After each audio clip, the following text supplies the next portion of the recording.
Okay, Mr. Lucky Man 007, right here we have the plot of Hurricane Ian.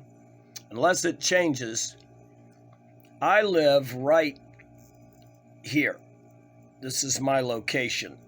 And you can see I'm going to be on the right front quadrant of a Category 1 hurricane, approximately 60 miles from the Category 3. If that Category 3 wind field goes from here out more than 75 miles, I'm going to be in 125 mile per hour wind field.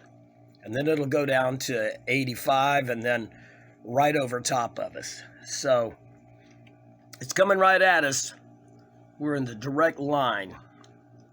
So pray for us, please. Everything goes well. Mr. Lucky Man 007.